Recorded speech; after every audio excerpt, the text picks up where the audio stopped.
Assalamualaikum warahmatullahi wabarakatuh. Perkenalkan, nama saya Rifki Saputra, SE dengan NDH 29, peserta Latsar CPNS 2023 Angkatan 1.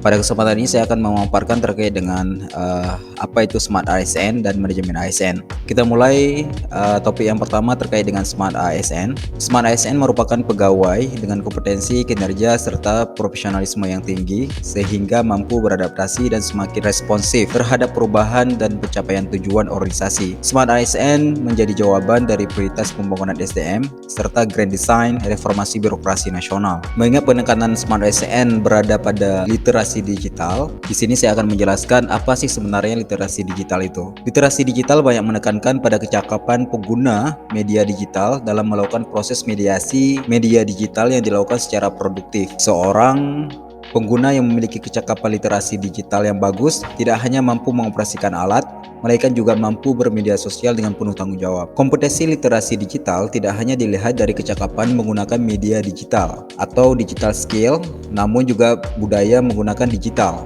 etis menggunakan media digital, dan aman menggunakan media digital. Kerangka kurikulum literasi digital. Yang pertama itu digital skill, kemampuan mengetahui, memahami, dan menggunakan perangkat keras dan piranti lunak TIK serta sistem operasi digital dalam kehidupan sehari-hari.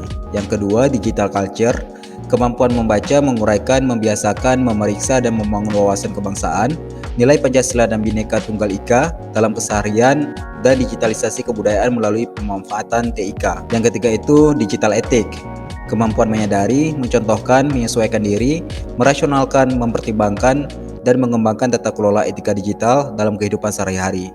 Yang keempat, digital safety, kemampuan mengenali, mempolakan, menerapkan, menganalisis, menimbang, dan meningkatkan kesadaran perlindungan data pribadi dan keamanan digital dalam kehidupan sehari-hari. Etika bermedia digital. Media digital digunakan oleh siapa saja yang berbeda latar pendidikan dan tingkat kompetensi. Karena itu dibutuhkan panduan etis dan kontrol diri atau self-controlling dalam menghadapi jarak perbedaan-perbedaan tersebut dalam menggunakan media digital yang disebut dengan etika digital.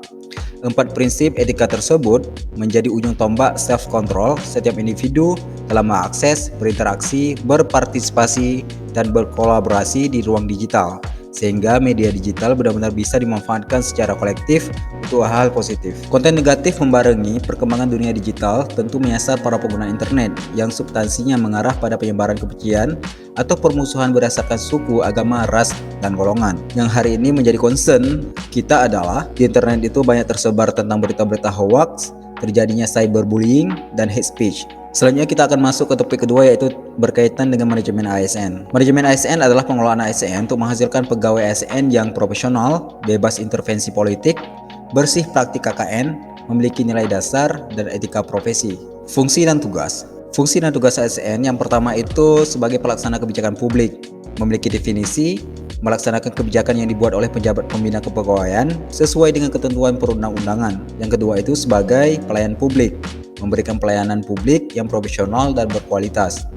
Dan yang ketiga sebagai perekat dan pemersatu bangsa, mempererat persatuan dan kesatuan negara Republik Indonesia. Kita akan masuk kepada hak dan kewajiban seorang pegawai negeri sipil. Kita mulai dari hak seorang pegawai negeri sipil. Yang pertama, PNS memperoleh gaji, dan yang kedua tunjangan, ketiga perlindungan, keempat pengembangan kompetensi, dan kelima jaminan pensiun dan hari tua, dan yang terakhir seorang PNS diberi hak untuk memperoleh cuti. Sedangkan kewajiban PNS yang pertama itu setia dan taat kepada Pancasila, Undang-Undang Dasar 1945, Negara Kesatuan Republik Indonesia.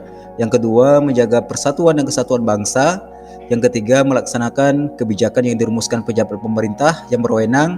Yang keempat, mentaati ketentuan peraturan perundang-undangan. Yang selanjutnya, melaksanakan tugas kedinasan dengan penuh pengabdian, kejujuran, kesadaran, dan tanggung jawab.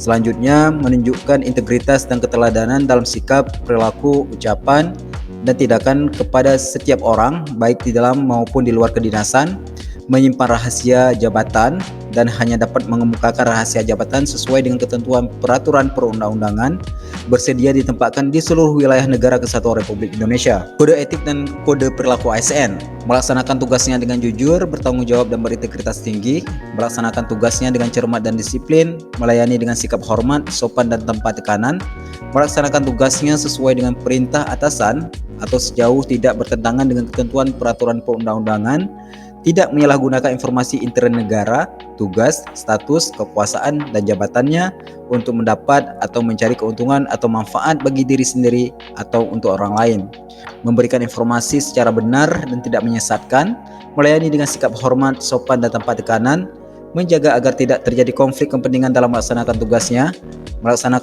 sesuai dengan ketentuan peraturan perundang-undangan, memegang teguh nilai dasar ASN dan selalu menjaga reputasi dan integritas ASN, menggunakan kekayaan dan barang milik negara secara bertanggung jawab, efektif dan efisien, menjaga agar tidak terjadi konflik kepentingan dalam melaksanakan tugasnya. Selanjutnya kita akan membahas tentang sistem merit. Sistem merit adalah kebijakan dan manajemen ASN yang berdasarkan pada kualifikasi, kompetensi dan kinerja secara adil dan wajar, dengan tanpa membedakan latar belakang politik, ras, warna kulit, agama, asal-usul, jenis kelamin, status pernikahan, umur, atau kondisi kecatatan. Manfaat sistem merit bagi organisasi: yang pertama itu mendukung keberadaan penerapan prinsip akuntabilitas. Yang kedua, dapat mengarahkan sumber daya manusia untuk dapat mempertanggungjawabkan tugas dan fungsinya. Yang ketiga, instansi pemerintah mendapatkan pegawai yang tepat dan berintegritas untuk mencapai visi dan misinya. Sedangkan manfaat sistem merit bagi pegawai: yang pertama, menjamin keadilan dan ruang keterbukaan dalam perjalanan karir seorang pegawai, dan yang kedua, memiliki kesempatan yang sama untuk meningkatkan kualitas diri. Pelaksanaan sistem merit dalam pengelolaan SDM meliputi perencanaan kebutuhan pegawai, pegawai ASN terpilih, dan terakhir, pegawai ditempatkan sesuai dengan perencanaan. Jaminan sistem merit dalam monitoring, penilaian, dan pengembangan meliputi pangkat dan jabatan, pengembangan karir, mutasi pegawai, dan penilaian kinerja. Sekian pemaparan saya terkait dengan Smart ASN dan manajemen ASN. Lebih dan kurang saya mohon maaf. Assalamualaikum warahmatullahi wabarakatuh.